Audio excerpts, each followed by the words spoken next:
Welcome to Outlook Money's webinar series, which is a part of the Investor Education and Awareness Initiative of the Aditya Birla Sun Life Mutual Fund in association with Outlook Money.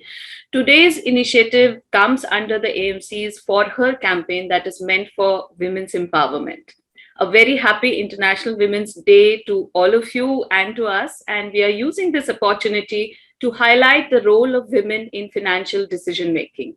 And we have with us today Sunaina Cunha, the co-head of fixed income at the Aditya Birla Sun Life AMC. Sunaina leads the overall credit portfolio of the AMC and she has a rich experience of 17 years in fixed income fund management.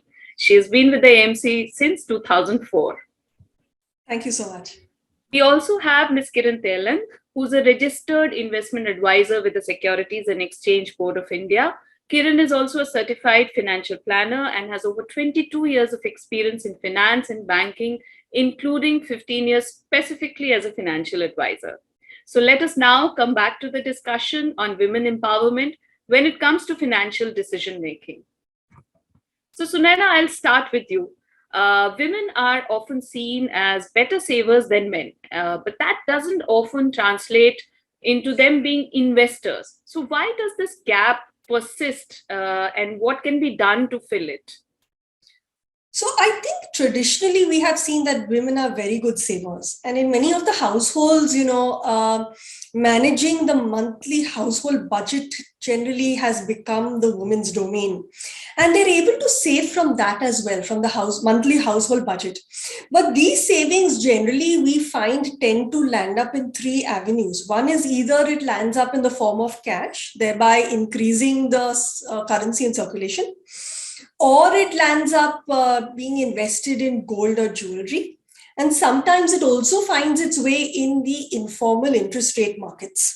And while there are no real numbers as to the extent of these kind of savings, we think that with digitization, if these savings are able to find their way into the formal investment channels and the economy, for a capital-starved country like India, it will actually, provide another pool of untapped capital. Particularly in a country like ours, which is so dependent on CAD and BOP to fund our capital deficit, this would be another pool of savings that will be available. I think more and more with education, with digitization, with awareness building up, with confidence building in various financial products available, we are seeing, greater investments happening, by women as well. So I think this awareness needs to, increase further, and we'll probably see this gap reducing more and more. Okay, that's great. In fact, during demonetization, like you were mentioning, there was women who actually sat on cash, and the family suddenly realized that, and that's when it really came out how traditionally women save, and, so much saving happens, but it really doesn't get channelized all the time into investments. So I come to you, Kiran. You recently co-authored a book, Money Wise Perspectives for Women. So what are your takeaways from that in general for women as savers, as investors?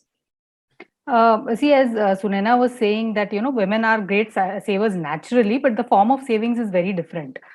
So when we wrote this book, Money Wise Perspectives for Women, the idea was that, money does not recognize gender. It is gender agnostic. But the perspectives that women have regarding money are very different from one that men have, So how do women look at, and what are the issues that, such perspectives can bring in, and how to change that, why it is important. So that was the whole idea behind the book, and providing some stories, how women have handled their money issues, and going forward, how should they be thinking about investing, how should they start the process, and what are the pitfalls to watch out for, so that they are able to create wealth in their own personal names in the long run. So that was the whole idea behind the book. And as saving and investing goes, there are a lot of options available these days. Knowledge, there is no lack of it. People can access, women can access the internet. There are a lot of magazines which are there. We are doing this show, and there are several other such shows which happen, which can provide a stepping stone to, actually think and go ahead and take that step of investing their own monies. Yeah, so in that sense, it's also something that can lead them to financial freedom, which I think for women it's so important, even in the societal kind of context. So Sunana, what are if I may ask you, what are the key financial tips that you may have for women to that can help them sort of achieve financial freedom in their lives? I think similar to what Kiran was saying, when women actually tend to invest, their perspectives generally, and this is of course a generalization, but they tend to be, a little different from the way we've seen men investing, and that generally comes across through a slightly more cautious nature that women have when it comes to investing. Women need to have all the information, do all the analysis, and then only they will take that final actual jump. But economic independence is so critical. Financial freedom is so critical. And I think in the last 2 years with the pandemic, we've seen this come to the fore even more strongly.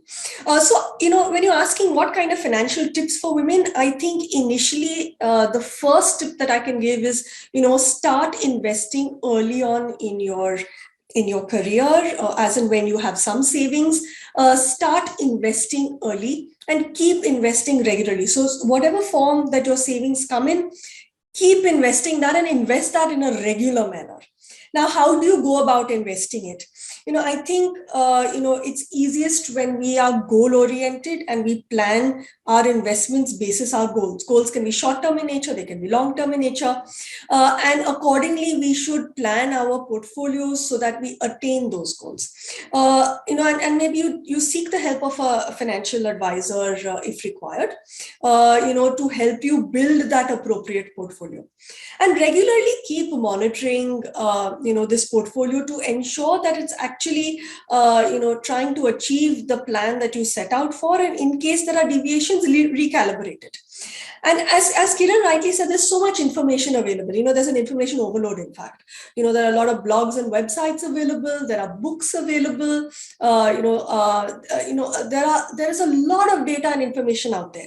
And there are a lot of these calculators available that help you plan goal-wise as well. So if you're planning for your child's education, planning to buy that house or that car, planning for your retirement, these are things that you have a lot of these, financial calculators available online, which you can use to then help you determine that, okay, this is the target, this is the amount I need to keep, investing regularly. And hence, it helps you build that portfolio. Just another thing, particularly for women, is that sometimes women may have a break in their career or break in their earning, either due to childcare or parent care, etc. So maybe women also need to keep aside some emergency fund and build that emergency fund initially upfront, because these are not things that are always come in a planned fashion. So that's just one additional piece of advice that women can look at.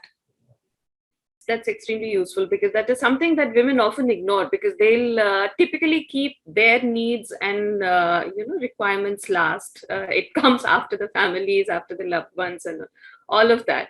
So we have seen that a lot of women, they are still not part of the workforce, and they're still as homemakers, either by choice or otherwise. I mean, both scenarios do exist.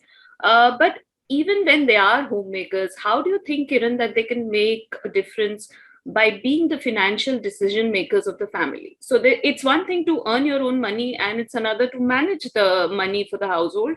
And I don't just mean for the household budget, but even for, say, the family's investments. How can that make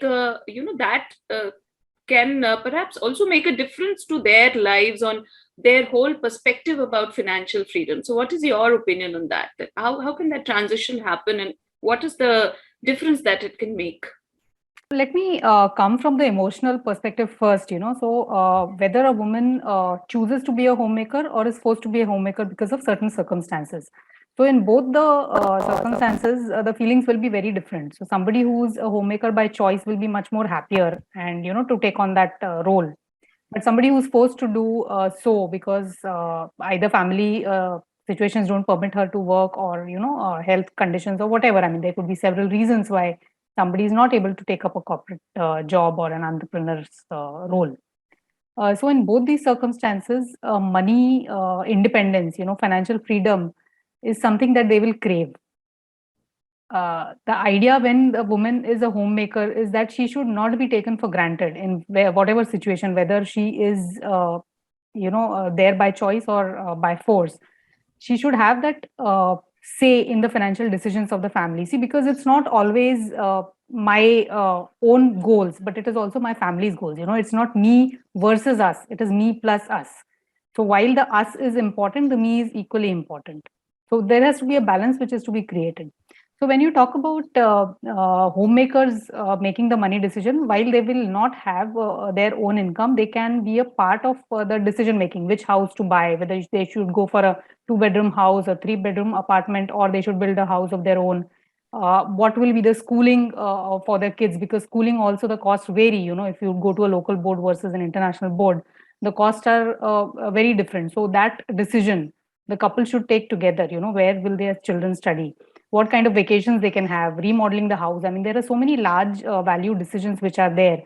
So the women needs to be included in those. It's not that she's not earning her own money. That doesn't mean that she's not a part of those decisions. I mean, she's equally capable of thinking on those lines and offering her valuable advice. So when you make that decision as a couple, the family stays happier. So that is the idea behind it.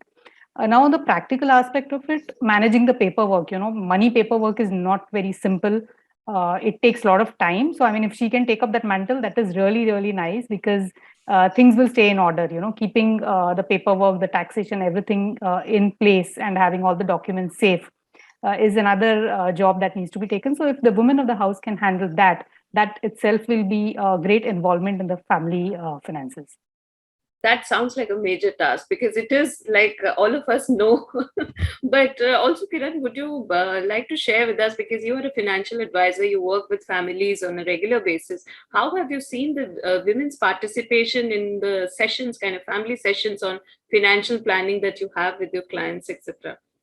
Yeah, see, what happens is when women come in for these meetings, I usually ask the couple to come in together. I mean, I don't take either or. So there are a lot of women clients also who are there who are actually in charge of the finances. But where in many cases where the woman is, not involved in the finances, she's really scared when she comes in that, there'll be jargon and I'll be made to feel small. So those issues are there. So the idea is that we should de-jargonize when we are talking about investments to women or even men. Men might appear that they understand, but a lot of men also could struggle with those things. And Absolutely. also, again, it's a stereotype that men understand. So we should not take it for granted that men understand. So try to keep things as simple as possible. So jargons are something that we as insiders in the industry understand, but when it's presented to any client, whether be it a man or a woman, it should be simplified. It should make sense to them, and they should be able to implement what is being advised after understanding why it is being suggested. So it is not only that a certain product is being advised, but why is it fitting into their overall idea? Why the product is a part of their portfolio. So when these things are explained, even the women are happy about being involved in the entire process. So I think gradually they also learn. So I've also seen women who are older in age, senior citizens. When they start working with us, they are not so confident about making those decisions, or they don't take ownership for those decisions. But as they start understanding gradually and handling the money on their own, and when their suggestions are asked to, are you okay with this, or is this something that you understand? When they say okay, gradually they learn, and then they're happy to be a part of the conversation, as opposed to when they begin, when there could be that fear or that guilt of not being able to understand, or even to a certain extent an embarrassment that they don't understand. So we have to move from there to the confidence. So that is an amazing change which I've seen in a lot many women and families. Okay, that's a great insight, because you know how basically handling your finances can give you all the confidence within the household and even otherwise, and make a real difference. Uh, but the fact remains, Sunaina, that women, like we were talking, you were also talking about it, like the women do keep their needs behind their families or even peers, friends, extended families, so many other things. So is it really time for that to change, and how can that be done? I think that gradual process of change has been happening over a period of time. Kiran was talking about the experience she's had with her her clients, and how she's seeing that, with awareness, with a little bit of education, financial education, understanding, that it's not rocket science at the end of the day. Because the problem is, everybody has this, many women have this preconceived notion that investing is this big bogey, and it's very difficult.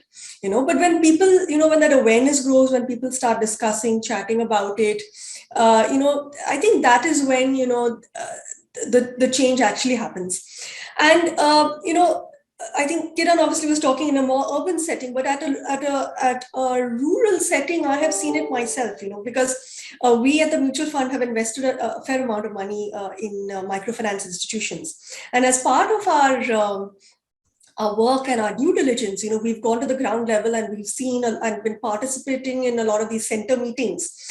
And to see these women tell their stories about how they started taking loans to do some economic activity, and seeing that economic activity grow, earning that money, the confidence that they have built for themselves, and the fact that suddenly they have that confidence that not only are they now independent, but they're able to actually take care of their family. So I think that's a very silent movement that's actually happening at the ground level. And we've traveled the length and breadth of the country, looking at various different states and districts, and you actually see that that change, that transformation happening. And very often you see two generations of the household actually part of these meetings. You have the mother-in-law and the daughter-in-law, the mother and the daughter, and to hear their stories, their combined stories, it's very heartwarming. So I think there is a lot of awareness being created, and I think change has been happening. Of course, a lot more is required, but I think with awareness, with discussions, with programs like these, hopefully we get there. Thanks, Sunaina. That was a great insight on the whole rural perspective. In fact, in a lot of rural areas, I think women do play a major role in terms of being the. I mean, the men are not the only breadwinners, because it's a family activity in a lot of ways. So that was an interesting perspective. But there's something that I would like to ask both of you towards the end of this program was, but first coming to Kiran, is that so what do you think, keeping all this in context and in view, what is the most important aspect that women should really keep in mind when they are planning for themselves, as in not just their families? Of course, there's an us in that, but should it be children's education or retirement or any other financial goal that you really think is specific to women that they should be taking care of? Well, Nidhi, all goals are important, but when you come specifically to women, it is, I feel, necessary that women have the confidence that they will be able to handle the challenges as and when they arise. Settings change. I mean, women live longer than men, so there is a very high likelihood at some point in time that the woman will have to handle things alone, or not only, I mean, after the death of the spouse, but there could also be relocation where the spouse moves out of the country or to another city, where the responsibility falls on the women. So having a good grasp of where things lie, and who are the advisors, whom do you deal with, and what questions to ask, I think that is the key element, rather than having a specific goal that they need to cater to. So being in charge, being able to take the decisions and do the paperwork, I think that is something which women do need to look at.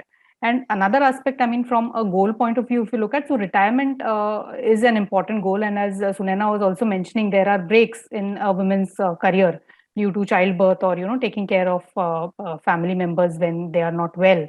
So there could be those mini retirement periods. So that is slightly different for women, and that creates a break in their wealth creation journey as well if they are earning. So those periods will be when there will be no earnings and no savings happening. So I think it is necessary that women have a higher amount of savings going towards investments to take care of those career breaks which happen. Otherwise, there'll be a shortfall at the end in the retirement corpus that they are creating. So I think these are a few aspects that women do need to pay more attention to. And what, according to you, Sunaina, women should pay more attention to in general when it comes to investing and financial planning for themselves, for their families? So, Nidhi, I think investing is, if I look at it at a broader concept, I think, investing also should be investing in yourself. and continuously learning, continuously trying to better yourself. And that could be various aspects, but let me narrow it down to just the financial, because that's our topic at hand. I think women should invest some amount of their time in understanding finances, understanding the finances of the family. And it need not be that you are earning and saving and investing from your earnings. It could be that you're a homemaker and but you should participate in those discussions as well, in the family, in the household. What the investments are, where our wealth is, where our investments are. Are we adequately insured? Both life insurance as well as health insurance. There are so many multi aspects that need to be taken into consideration. If you ask me to pinpoint one or two, I would say, it's very difficult to do that, because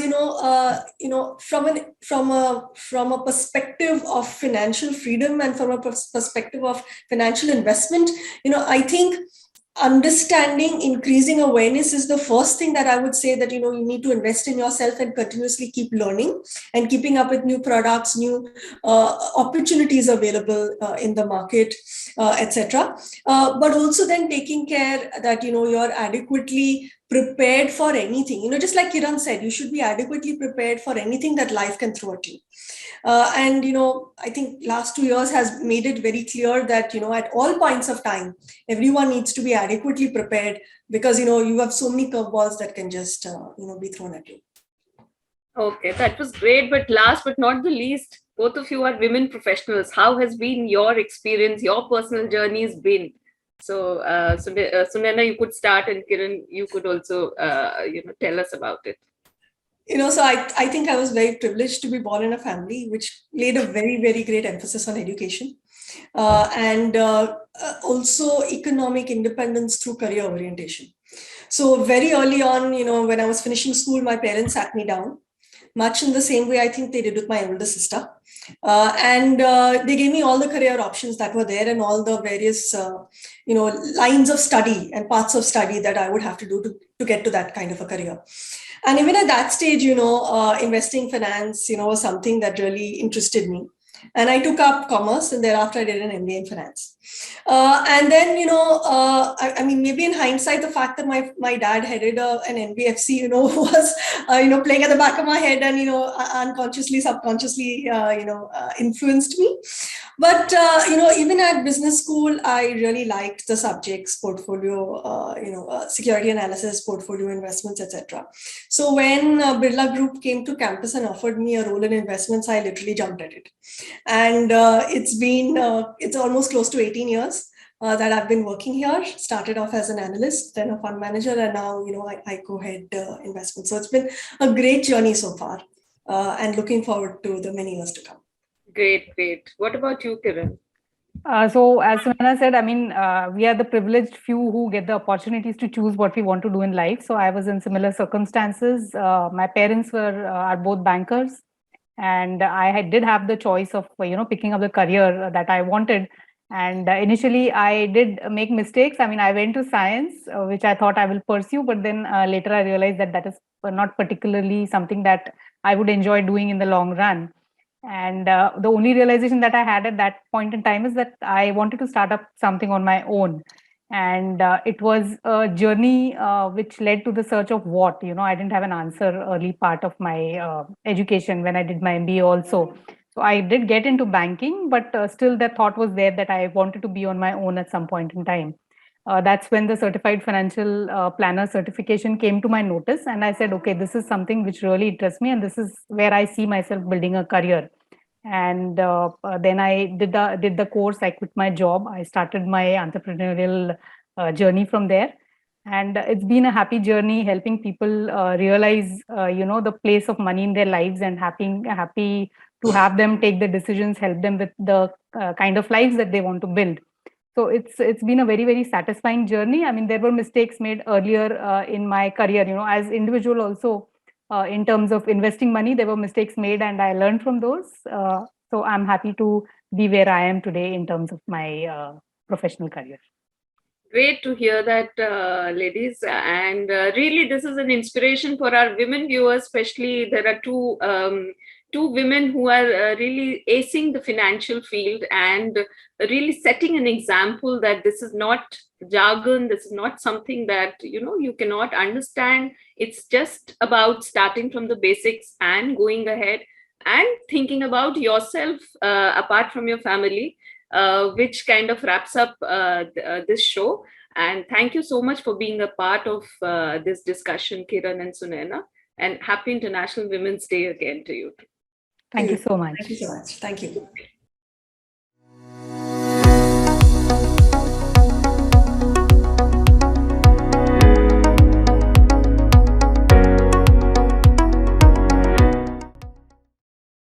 Mutual fund investments are subject to market risks. Read all scheme-related documents carefully.